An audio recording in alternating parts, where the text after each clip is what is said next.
എല്ലാ വിദ്യാർത്ഥികൾക്കും പുതിയ വീഡിയോയിലേക്ക് സ്വാഗതം. തമിഴിൽ കണ്ടപ്പോഴേ മനസ്സിലായിട്ടുണ്ടാവുമല്ലോ, Kerala MG Calicut universities spot അഡ്മിഷൻ്റെ അപേക്ഷ ഉടനെ ആരംഭിക്കും. അപ്പോൾ പല വിദ്യാർത്ഥികളും ചോദിക്കുന്ന കണ്ണൂർ യൂണിവേഴ്സിറ്റിയുടെ കാര്യം എന്തേ പറയുക. കണ്ണൂർ യൂണിവേഴ്സിറ്റിയുടെ സ്പോട്ട് അഡ്മിഷൻ ഓൾറെഡി കഴിഞ്ഞു. അതിൻ്റെ അഡ്മിഷൻ ഇപ്പോൾ നടന്നുകൊണ്ടിരിക്കുകയാണ്. അതുകൊണ്ട് തന്നെ ഇനി ബാക്കിയുള്ള 3 യൂണിവേഴ്സിറ്റീസാണ് സ്പോട്ട് അഡ്മിഷൻ വിളിക്കാൻ ബാക്കിയുള്ളത്. ആർക്കൊക്കെ അപേക്ഷിക്കാം, എങ്ങനെ അപേക്ഷിക്കാം, അപേക്ഷിക്കുമ്പോൾ ശ്രദ്ധിക്കേണ്ട കാര്യങ്ങളാണ് ഈ ഒരു വീഡിയോയിൽ കൂടെ നിങ്ങളുമായി പങ്കുവെക്കുന്നത്. കുറച്ച് ദൈർഘ്യമേലും ഒരു 10-15 മിനിറ്റിനോ ഇടയിൽ ഞാൻ നിർത്താൻ മാക്സിമം ശ്രമിക്കാം. ഒരുപാട് കാര്യങ്ങൾ സ്പോട്ട് അഡ്മിഷനെ കുറിച്ച് പറയാനുണ്ട്.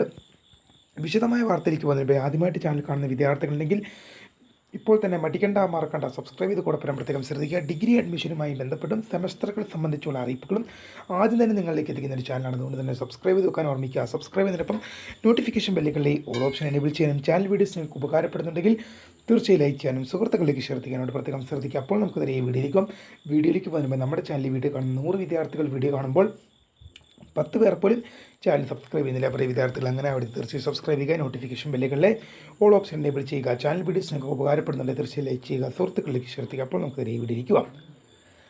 ആദ്യം നമ്മൾ കേരള യൂണിവേഴ്സിറ്റിയുടെ കാര്യമാണ് എടുക്കുന്നത്. കേരള യൂണിവേഴ്സിറ്റിയിൽ ഇപ്പോൾ സപ്ലിമെൻ്ററി ഘട്ടം കഴിഞ്ഞിരിക്കുകയാണ്. ഇനി സ്പോട്ട് അഡ്മിഷൻ്റെ ഘട്ടമാണ് അടുത്തത് വരാൻ പോകുന്നത്. സ്പോട്ട് അഡ്മിഷൻ്റെ ഘട്ടമാണ് അടുത്ത വരാൻ പോകുന്നത്. കേരള യൂണിവേഴ്സിറ്റിയിൽ എങ്ങനെയാണ് സ്പോട്ട് അഡ്മിഷൻ ആർക്കൊക്കെയാണ് അപേക്ഷ കൊടുക്കാമെന്ന് നോക്കാം. അതിൻ്റെ സർക്കുലർ വന്നിട്ട് എന്തായാലും ഇതുവരെ അലോട്ട്മെൻറ്റ് ലഭിക്കാത്ത മുഴുവൻ വിദ്യാർത്ഥികൾക്കും അപേക്ഷ കൊടുക്കാൻ സാധിക്കുന്നവർത്തേക്കാം. പക്ഷേ ഈ കേരള യൂണിവേഴ്സിറ്റിയിലും MG യൂണിവേഴ്സിറ്റിയിലും കാലിക്കറ്റ് യൂണിവേഴ്സിറ്റിയിലും ഒക്കെ എന്ത് ചെയ്യാൻ സാധിക്കും, ചിലപ്പോൾ എന്ത് ചെയ്യാൻ സാധിക്കും, നിങ്ങൾക്ക് എല്ലാവർക്കും തന്നെ അലോട്ട്മെൻറ്റ് കൊടുക്കാൻ സാധിക്കും. കാരണം ഈ വർഷം കണ്ണൂർ യൂണിവേഴ്സിറ്റിയിൽ അങ്ങനെ ഉണ്ടായിരുന്നു. കാരണം എന്ന് വെച്ചാൽ ഇതുവരെ അലോട്ട്മെൻറ്റ് കിട്ടാത്തവർക്കും അലോട്ട്മെൻറ്റ് കിട്ടിയവർക്കും കഴിഞ്ഞ വർഷം എല്ലാവർക്കും കൊടുക്കുന്നു. കിട്ടിയ സീറ്റ് നഷ്ടപ്പെട്ടവർക്കും നഷ്ടപ്പെടുത്തിയവർക്കും എല്ലാവർക്കും എന്ത് ചെയ്യായിരുന്നു, അലോട്ട്മെൻറ്റ് കൊടുക്കാൻ സാധിക്കുമായിരുന്നു. അപ്പോൾ അതുപോലത്തെ ഒരു സ്പോട്ട് അഡ്മിഷനാണ് വരുന്നതെങ്കിൽ ഓൾ ഇൻ വൺ എന്നായിരിക്കും ഉള്ളത്. എല്ലാവർക്കും തന്നെ അപേക്ഷ സമർപ്പിക്കാം. കിട്ടിയവർക്കും കിട്ടാത്തവർക്കും ഇതുവരെ അപേക്ഷിക്കാത്തവർക്കും കിട്ടിയ സീറ്റ് നഷ്ടമായവർക്കും പൈസ അടയ്ക്കാത്ത മൂലം പോയവർക്ക് എന്നിങ്ങനെയുള്ള എല്ലാവർക്കും അപേക്ഷിക്കാൻ വരുന്നു. അപ്പം അതുപോലെയാണെങ്കിൽ മാത്രം ഇനിയും എങ്ങനെ അപേക്ഷിക്കാമെന്ന് നോക്കാം. കേരള യൂണിവേഴ്സിറ്റിയുടെ കാര്യം എടുക്കുകയാണെങ്കിൽ കേരള യൂണിവേഴ്സിറ്റിയുടെ ഒഫീഷ്യൽ സൈറ്റിൽ കയറുക. കേരള യൂണിവേഴ്സിറ്റിയുടെ ഒഫീഷ്യൽ സൈറ്റിൽ കയറുക.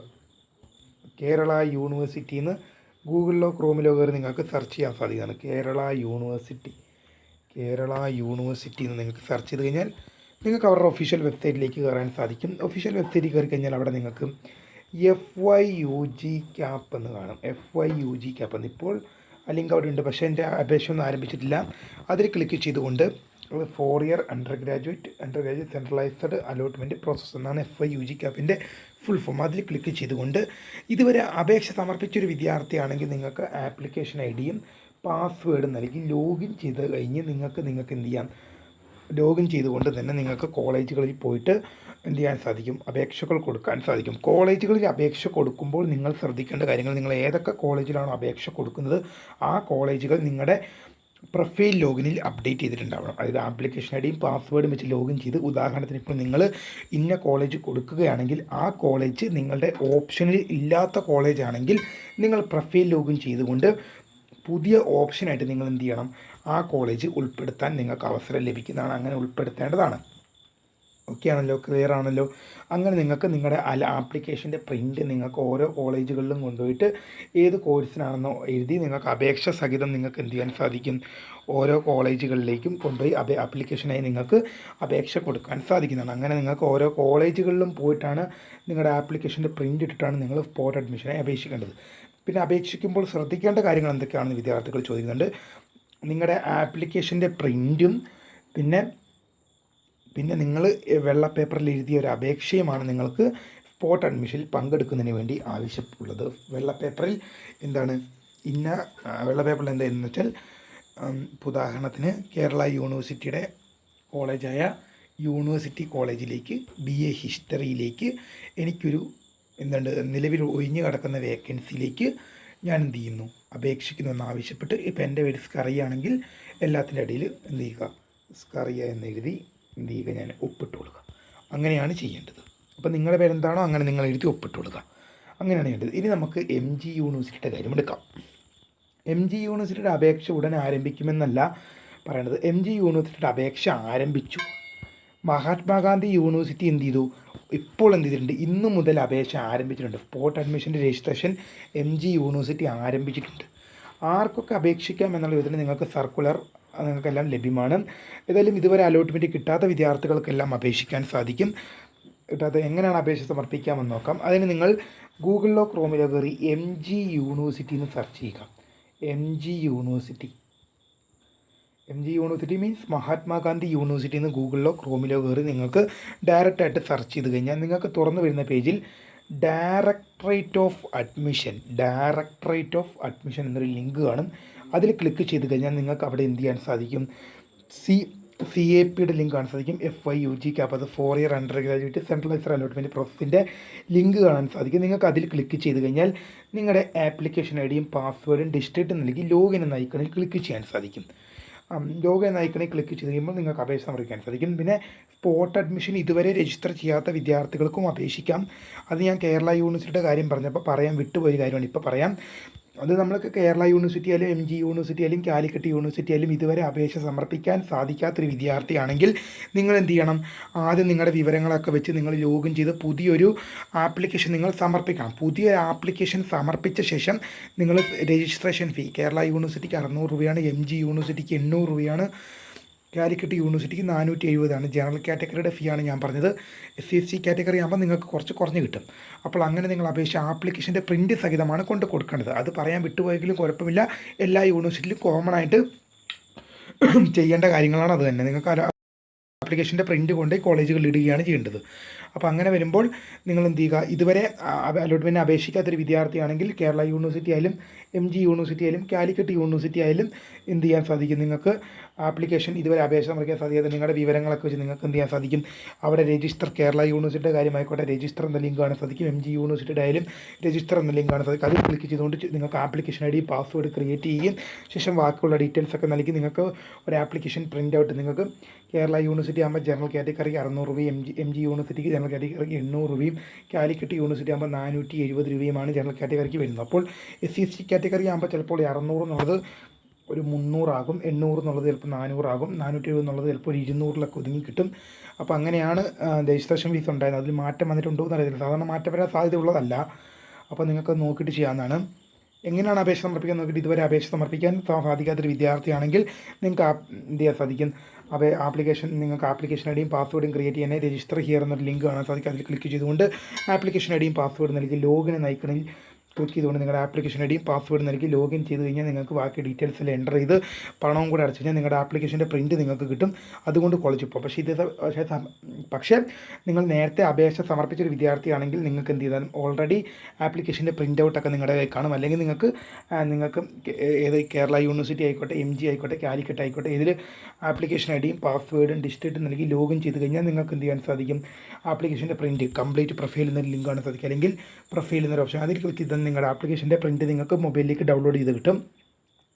അപേക്ഷിക്കുമ്പോൾ ശ്രദ്ധിക്കേണ്ട കാര്യം, നിങ്ങൾ ഓരോ കോളേജുകളിൽ പോയി അപേക്ഷ ഇടുകയാണ് ചെയ്യേണ്ടത്. അപേക്ഷ ഇട്ട് കഴിയുമ്പോൾ നിങ്ങൾക്ക് സ്പോട്ട് അഡ്മിഷൻ്റെ ദിവസം തരും. ഇനി അങ്ങനെയാണ് ഇപ്പോൾ നിങ്ങൾക്ക് അപേക്ഷിക്കാം. എത്രയാണ്, ഓഗസ്റ്റ് 7 മുതൽ 11 വരെയാണ്. ഓഗസ്റ്റ് 7 മുതൽ 11 വരെയാണ് എം ജി യൂണിവേഴ്സിറ്റി മഹാത്മാഗാന്ധി യൂണിവേഴ്സിറ്റിയുടെ അഡ്മിഷൻ നടക്കുന്നത്. ഇപ്പം നിങ്ങൾക്ക് ഇപ്പോൾ അപേക്ഷ കൊണ്ടിടാം. ഓഗസ്റ്റ് 7-നും 11-നും ഇടയ്ക്കാണ് എം ജി യൂണിവേഴ്സിറ്റിയുടെ സ്പോട്ട് അഡ്മിഷൻ നടക്കുന്നത്. അപ്പോൾ അതിന് ഈ കാലിക്കറ്റ് യൂണിവേഴ്സിറ്റിക്ക് നമുക്ക് പോകാം. കാലിക്കറ്റ് യൂണിവേഴ്സിറ്റിക്ക് മുമ്പ് സ്പോട്ട് അഡ്മിഷൻ്റെ അപേക്ഷ ഉടനെ ആരംഭിക്കും. ആർക്കൊക്കെ അപേക്ഷിക്കാമെന്ന് വെച്ച് കഴിഞ്ഞാൽ നമുക്ക് സർക്കുലർ വന്നാലേ കൃത്യമായി പറയാൻ പറ്റും. എന്തായാലും ഇതുവരെ അപേക്ഷിച്ചിട്ടും അലോട്ട്മെൻറ്റ് ലഭിക്കാത്ത വിദ്യാർത്ഥികൾക്ക് എന്തായാലും അപേക്ഷിക്കാം. എന്തായാലും ഇതുവരെ അപേക്ഷിക്കാൻ സാധിക്കാതെ പോയ വിദ്യാർത്ഥികൾക്കും അപേക്ഷിക്കാം. അതിന് ഞാൻ ആദ്യം പറഞ്ഞാൽ നിങ്ങൾ ചെയ്യേണ്ടത്, നിങ്ങൾ ഗൂഗിളിലോ ക്രോമിലോ കയറി കാലിക്കറ്റ് യൂണിവേഴ്സിറ്റി എന്ന് സെർച്ച് ചെയ്ത് കൊടുക്കുക. കാലിക്കറ്റ് യൂണിവേഴ്സിറ്റിന്ന് നിങ്ങൾക്ക് സെർച്ച് ചെയ്ത് കഴിഞ്ഞാൽ നിങ്ങൾക്ക് ഒഫീഷ്യൽ പേജിലേക്ക് പോകാം. അവിടെ ക്ലിക്ക് ചെയ്ത് കഴിഞ്ഞാൽ നിങ്ങൾക്ക് കാലിക്കറ്റ് യൂണിവേഴ്സിറ്റിയുടെ പേജിലേക്ക് പോയി കഴിഞ്ഞാൽ ഡയറക്ടറേറ്റ് ഓഫ് അഡ്മിഷൻ എന്നൊരു ലിങ്ക് കാണാൻ സാധിക്കും കേട്ടോ. അതിൽ ക്ലിക്ക് ചെയ്ത് കഴിഞ്ഞാൽ നിങ്ങൾക്ക് ആപ്ലിക്കേഷൻ ഐ ഡിയും പാസ്വേഡ്സ് നിങ്ങൾക്ക് link application I D Calicut university ആകുമ്പോൾ ആപ്ലിക്കേഷൻ ഐ ഡി എന്ന് പറയുന്നത് ക്യാപ് ഐ ഡി ആണ്. പാസ്വേഡ് മീൻസ് സെക്യൂരിറ്റിക്കാണ്. നൽകി ലോഗിൻ ചെയ്ത് കഴിഞ്ഞാൽ നിങ്ങളുടെ പ്രൊഫൈൽ പേജിലേക്ക് പോയി നിങ്ങളുടെ ആപ്ലിക്കേഷൻ്റെ പ്രിൻ്റ് എടുത്ത് ഓരോ കോളേജുകളിലും കൊണ്ടിടുകയാണ് ചെയ്യേണ്ടത്. ഇനിയിപ്പോൾ ഇതുവരെ അപേക്ഷ സമർപ്പിക്കാൻ സാധിക്കാത്തൊരു വിദ്യാർത്ഥിയാണ്, നിങ്ങൾക്ക് അവിടെ എന്ത് ചെയ്യാൻ സാധിക്കും, രജിസ്റ്റർ എന്ന ലിങ്കാണ് സാധിക്കും. അത് ക്ലിക്ക് ചെയ്തുകൊണ്ട് നിങ്ങൾക്ക് ആപ്ലിക്കേഷൻ ഐ ഡിയും പാസ്വേഡ് നൽകി നിങ്ങൾക്ക് ആപ്ലിക്കേഷൻ ഐ ഡിയും പാസ്വേഡും പുതുതായിട്ട് ക്രിയേറ്റ് ചെയ്യുകയും നിങ്ങൾക്ക് രജിസ്റ്റർ ചെയ്തുകൊണ്ട് പുതുതായിട്ടൊരു അപേക്ഷ സമർപ്പിക്കാൻ സാധിക്കുകയും ചെയ്യുന്നതാണ്. ഇനിയിപ്പോൾ എങ്ങനെയാണ് അഡ്മിഷൻ നടക്കുകയെന്ന് നോക്കാം. അഡ്മിഷൻ നടക്കുന്നത് എങ്ങനെയാണെന്ന് വെച്ചാൽ നിങ്ങൾ ഈ 3 യൂണിവേഴ്സിറ്റിയിൽ അപേക്ഷ സമർപ്പിച്ച് കഴിയുമ്പോൾ സ്പോട്ട് അഡ്മിഷനായ ദിവസങ്ങളുണ്ട്. സ്പോട്ട് അഡ്മിഷനായ ദിവസങ്ങളിൽ നിങ്ങളെ അവർ നിങ്ങൾക്ക് അപേക്ഷ എഴുതി മേടിക്കുമ്പോൾ നിങ്ങളുടെ മൊബൈൽ നമ്പർ ഉൾപ്പെടെ അവർ എൻ്റർ ചെയ്ത് മേടിക്കുന്നുണ്ട്. ഇപ്പം എൻ്റെ മൊബൈൽ നമ്പർ എഴുതുന്നില്ല. ഇപ്പം നിങ്ങളുടെ മൊബൈൽ നമ്പർ എന്ന് പറഞ്ഞിട്ട് ഇനി ആരും വിളിക്കാൻ നിൽക്കേണ്ട, അത് ചുമ്മാ ഒരു മൊബൈൽ നമ്പർ ചെയ്യുന്നതാണ്, ആരും വിളിക്കാൻ നിൽക്കേണ്ടത്. എൻ്റെ മൊബൈൽ നമ്പർ ഒന്നും അല്ലെന്ന് ഓർമ്മ വേണം. ഇപ്പം ഉദാഹരണത്തിന് 9495261758 ആരുടെയോ മൊബൈൽ നമ്പറാണ്, എൻ്റെ മൊബൈൽ നമ്പറൊന്നും അല്ല കേട്ടത്, അതുകൊണ്ട് വിളിക്കാൻ നിൽക്കേണ്ട. അപ്പം അങ്ങനെ നിങ്ങളുടെ മൊബൈൽ നമ്പറും ഇപ്പം ഞാൻ സ്പോട്ട് അഡ്മിഷനൊക്കെ പോയ ടൈമിൽ എനിക്ക് സ്പോട്ട് അഡ്മിഷനിലൊക്കെയാണ് അലോട്ട്മെൻറ്റ് കിട്ടിയത്. കണ്ണൂർ യൂണിവേഴ്സിറ്റിയിൽ ഞാനിപ്പോൾ ഡിഗ്രി ഫസ്റ്റ് ഇയറാണ്, BA എക്കണോമിക്സ് ആണ്. അപ്പോൾ എനിക്ക് സ്പോട്ട് അഡ്മിഷനിൽ കിട്ടിയത് എങ്ങനെയാണെന്ന് വെച്ചാൽ എന്നോട് സ്പോട്ട് അഡ്മിഷനിൽ പോയപ്പോൾ 2 മൊബൈൽ നമ്പർ വരെ എഴുതി മേടിച്ചിട്ടുണ്ടായിരുന്നു ഫോൺ നമ്പറിലേക്ക്. അങ്ങനെ ചില കോളേജുകളൊക്കെ 2 മൊബൈൽ നമ്പർ മേടിക്കും, ചില കോളേജുകളൊക്കെ അലോട്ട്മെൻറ്റ് മെമ്മോ വളരെ വ്യത്യസ്തമായ ഓരോ കോളേജിലും ഓരോ രീതിയാണ്. ഒരു കോളേജിൽ നിന്നപ്പോൾ പറഞ്ഞു അലോട്ട്മെൻറ്റ് മെമ്മോ ഒരു പെട്ടിക്കകത്ത് ഇട്ടിട്ട് പോയിക്കോളാൻ പറഞ്ഞു. ഒരു അപേക്ഷയും വേണ്ട, ഒന്നും വേണ്ട. ഏത് കോളേജാണെന്ന് ഞാൻ പറയുന്നില്ല, അപേക്ഷയും വേണ്ട, ഒന്നും വേണ്ട, ആപ്ലിക്കേഷൻ്റെ പ്രിൻ്റ് ഔട്ട് പെട്ടിക്കകത്ത് ഇട്ടിട്ട് പോയിക്കോളാൻ പറഞ്ഞു. ബാക്കിയുള്ള 2 കോളേജ് ചെന്നപ്പോൾ പറഞ്ഞു ആപ്ലിക്കേഷൻ്റെ പ്രിൻറ്റ് മാത്രം പോരാ, അപേക്ഷ വെള്ള പേപ്പറിൽ എഴുതി തരണമെന്ന്. കാരണം ഓരോ കോളേജുകളിലും ഓരോ രീതിയിലാണ് ഇതൊക്കെ. അപ്പോൾ പല വിദ്യാർത്ഥികളും ചോദിക്കുന്ന മറ്റു സംശയമാണ്, അങ്ങനെ പെട്ടിക്കകത്തിട്ടിട്ട് പോകാൻ പറഞ്ഞാൽ നമ്മൾ ഏത് കോഴ്സിലേക്കാണ് അപേക്ഷിച്ചെന്ന് അവരെങ്ങനെ അറിയുന്നത്. അപ്പോൾ നിങ്ങളുടെ ആപ്ലിക്കേഷൻ്റെ പ്രിൻ്റ് ഔട്ടിൽ നിങ്ങളുടെ അപേക്ഷിച്ച സ്കൂളും അപേക്ഷിച്ച കോളേജും കോഴ്സും അതിൽ കാണും. അപ്പോൾ അങ്ങനെയാണ് നിങ്ങളെ അതിലേക്ക് തിരഞ്ഞെടുക്കുന്നത്. അപ്പോൾ അങ്ങനെയാണ് ഓരോ കോളേജുകളിലും ഓരോ രീതി പ്രകാരമാണ് എടുക്കുന്നത്. അപ്പോൾ അവർ നിങ്ങളെ മൊബൈലിൽ കോൺടാക്റ്റ് ചെയ്യുകയാണ് ചെയ്യുന്നത്, നിങ്ങളെ എടുക്കാൻ താല്പര്യമുണ്ടെങ്കിൽ. ഇനിയിപ്പോൾ അവർ നിങ്ങളെ കോൺടാക്റ്റ് ചെയ്തില്ലെങ്കിൽ പോലും ഇപ്പോൾ നിങ്ങൾ ഉദാഹരണത്തിന് റാങ്ക് ലിസ്റ്റ് പ്രസിദ്ധീകരിച്ച് ചെയ്യുമ്പോൾ നിങ്ങൾക്കൊരു 20-ൽ താഴെയൊക്കെയാണ് റാങ്കിങ് നിങ്ങൾക്ക് കിട്ടാൻ സാധ്യത വളരെ കൂടുതലാണ്. ഒരു 10-ഓ 20-നൊക്കെ താഴെയാണെങ്കിൽ അപ്പോൾ നിങ്ങളെ അവർ കോൺടാക്റ്റ് ചെയ്യുന്നില്ലേ, നിങ്ങൾക്ക് അങ്ങോട്ട് അവരെ വിളിക്കുന്നതാണ്. ഇന്ന പോലെ എൻ്റെ പേര് ഇന്നതാണ്, എൻ്റെ റാങ്ക് ഞാൻ ഇന്ന കോഴ്സിന് BA ഹിസ്റ്ററിക്കാണ് അപേക്ഷിച്ചത്, അല്ലെങ്കിൽ BA BCom BBA ഏതിനാണ് അപേക്ഷിച്ചെന്ന് വെച്ചാൽ നിങ്ങൾ അത് ഇന്ന കോഴ്സിന് എനിക്ക് ഇത്രാമത്തെ റാങ്കാണ്, എനിക്ക് 10-ാമത്തെ റാങ്കാണ്, അപ്പോൾ എനിക്ക് കിട്ടാൻ സാധ്യതയില്ല. നിങ്ങൾക്ക് അങ്ങോട്ട് ചോദിച്ചു കഴിഞ്ഞാൽ അവർ നിങ്ങളുടെ വിവരങ്ങൾ എടുത്ത് പരിശോധിക്കുകയും നിങ്ങൾക്ക് അവിടെ കിട്ടാൻ സാധ്യത ഉണ്ടെങ്കിൽ, നിങ്ങൾക്ക് മേലിൽ മറ്റൊരു അപേക്ഷ ഇല്ലെങ്കിൽ, അത് നിങ്ങളാണ് ഏറ്റവും അവിടെ കിട്ടാൻ യോഗ്യനെങ്കിൽ നിങ്ങൾക്ക് ആ സീറ്റ് ലഭിക്കുകയും ചെയ്യുന്നതാണ്. അങ്ങനെയാണ് സ്പോട്ട് അഡ്മിഷൻ നടക്കുക എന്ന് വിദ്യാർത്ഥികൾ ഓർത്തിരിക്കുക. അപ്പോൾ സ്പോട്ട് അഡ്മിഷനുമായി ബന്ധപ്പെട്ട ഏകദേശം ഒരു ധാരണയൊക്കെ നിങ്ങൾക്കുമായിട്ട് എത്തിക്കഴിഞ്ഞു. ഇനി MG യൂണിവേഴ്സിറ്റിയുടെ ബന്ധപ്പെട്ടൊരു വീഡിയോ നമ്മൾ അപ്ലോഡ് ചെയ്യുന്നതായിരിക്കും. ഉടൻ തന്നെ MG യൂണിവേഴ്സിറ്റിയുടെ അപേക്ഷ ആരംഭിച്ചു എന്ന് പറഞ്ഞൊരു വീഡിയോ ഓൾറെഡി ഇല്ല, നമ്മളൊരു വീഡിയോ വേഗം വരുന്നതായിരിക്കും. കേരള യൂണിവേഴ്സിറ്റിയുടെയും കാലിക്കറ്റ് യൂണിവേഴ്സിറ്റിയുടെ അപേക്ഷ ആരംഭിച്ച ശേഷമായിരിക്കും ഇനി വീഡിയോ വരിക. പ്രീമിയർ വീഡിയോകൾ നമ്മുടെ ചാനൽ ഓൾറെഡി വന്നിട്ടില്ല, ഇനി ഉടൻ തന്നെ അപ്ലോഡ് ചെയ്യുന്നതായിരിക്കും. വീഡിയോ ഇഷ്ടപ്പെട്ട ലൈക്ക് ചെയ്യുക, ഷെയർ ചെയ്യുക, സബ്സ്ക്രൈബ് ചെയ്യുക. My name is Kariya, the founder of Kariya for the career guidance. Thanks for watching. By.